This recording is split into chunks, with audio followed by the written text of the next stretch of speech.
إن الصيام مش بس امتناع عن الأكل والشرب، لكنه مدرسة تدريبية للنفس وللأخلاق. وهكذا صام النبي. فلو عايز تصوم صيام يهذب نفسك ويروضها ويزيدك تقوى، صوم زي سيدنا النبي صلى الله عليه وسلم. أولا، قيام الليل طول رمضان. قوم ولو بركعتين على الأقل. قليل دائم خير من كثير متقطع. حاول تصلي في المسجد قدر الإمكان، وخصوصا الفجر والعشاء يتحسب لك قيام ليلة كاملة. داوم على صدقة يوميا ولو بأقل القليل، حتى لو ب5 جنيه. المهم مفيش يوم يضيع من غير صدقة.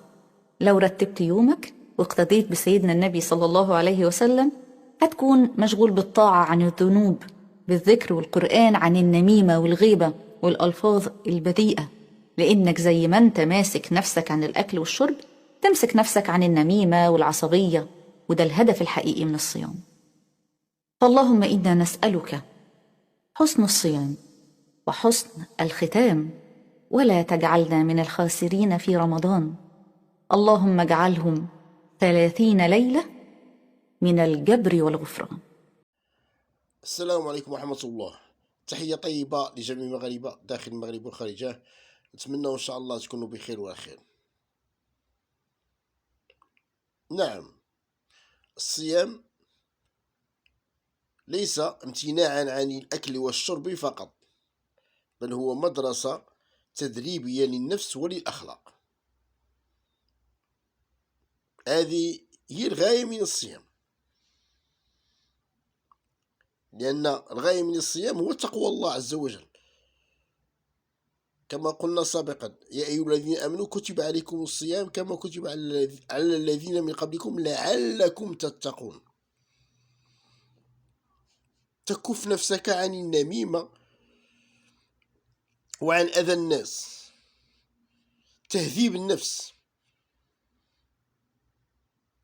تهذيب النفس، جهاد النفس، تطهير النفس، تزكية النفس. هذا هو الصيام، هذا هو الصيام، تربية. وأن تحرص على قيام الليل يوميا ولو ركعتين كما قالت الأخت، أو 4 ركعات. المهم يعني داكشي مداوم. أحب الأعمال إلى الله أدومها وإن قل. أما باش تفورسي على راسك واحد الليلة مثلا تصلي 11 ركعة ولا 13 ركعة وفي الآخر تقطع، هذيك هي اللي صعيبة، هذيك هي اللي صعيبة.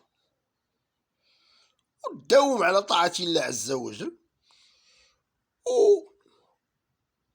وتكثر من الصدقات اللي عنده، اللي في الاستطاعة ديالو، اللي عنده واحد المدخول أو كيكسب واحد الرزق وصدق. أما اللي ما عندوش مسكين راه معذور، راه هو خص اللي يعطيه.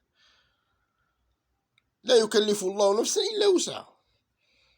هذا هو الصيام. نعم، حنا خصنا ندربوا على الصيام بحال هكا، بحال هكا. ولا تهتم بشي حاجة اللي غتشغل بالك، ولا تهتم بشي حاجة اللي غتستفزك في هذا رمضان. يبداو يخرجوك شي خرجات وكذا كذا، ما فيا ما نجبدهمش انا كاع، حيت شفت شي فيديوهات وشفت شي حاجة باش يشغلونا، باش يلونونا، باش ما عندنا ما نديرو بداكشي. داكشي ماشي فاجئني انا، ماشي فاجئني. اللي دار ديك الزبله وداكشي راه حيت محمي، حيت محمي وحيت هو حر في داكشي صافي. حيت كون كان عارف راسو غيتعاقب ما يقدرش يدير، لا هو ولا هادي ولا اي شيطانه كدير هاد العمل، عارف راسها محميه. اما كون عارف راسها غتعاقب مثلا ولا شي حاجه ما غاداش دير هادشي صافي، بلا ما نذكر لا سميه لا والو، وما كنشغلش راسي بهاد التخربيق. والسلام عليكم ورحمه الله.